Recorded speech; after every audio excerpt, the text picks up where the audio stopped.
Dito tayo. Yan mga teknik, walang pagbabago. So ibig sabihin, nandito yung problema. Ano pang bago pa tong aking kwan dito. Bagong coil. So walang pagbabago. So ibig sabihin, nandito yung problema. Yan o, kahit binalik ko, walang pagbabago.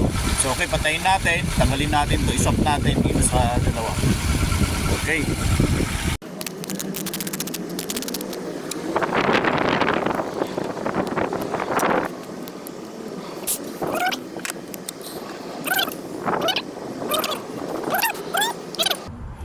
Yan mga teknik, balik natin.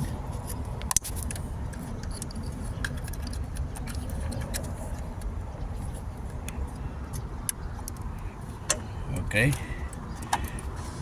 So may pandar. Ang mga teknik mangyayari, tumino siya ngayon, no? Nawala yung kanyang likod. Kasi ganito to, ang problema nito. Minsan nagkakaroon, minsan nawawala. So hugutin natin to. Ayun, nagnormal siya mga teknik. Dito naman. Yun, nagnormal mga teknik.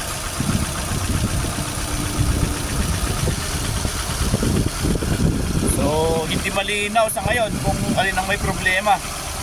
Ngayon, bumalik sa normal. So mga teknik, at dito meron tayong ang dami nating mga spare dito. Actually, mga spare na to, hindi actually spare eh. Mga pinagpalitan. Ayan oh, may mga X pa nga eh. Mga pinagpalitan na rin mga to. Ayan oh, may mga X. So ayan, kompleto pa rin siya mga teknik. So, duda ako rito. Actually, bagong-bago pa mga teknik. Hindi pa masyadong palitan ko lang at obserbahan. So ayan na siya mga teknik, pinalitan na natin. Ito yung NGK na pinagdadahan ko. Kung pwede lang problema. So, nilagay ko may X. Actually, mga pinagtanggalin ko na rin to. Hindi ko lang tinatapon pa kasi baka gagana. Yan, tingnan natin. Restart. Ayun no, pinong-pino mga teknik. So yun yung sinasabi ko. Yan sinasabi ko. Kahit na-reject na, hindi natin masasabi kasi ano talagang problema. Ngayon tahimik siya. Obserbahan. Ayan o.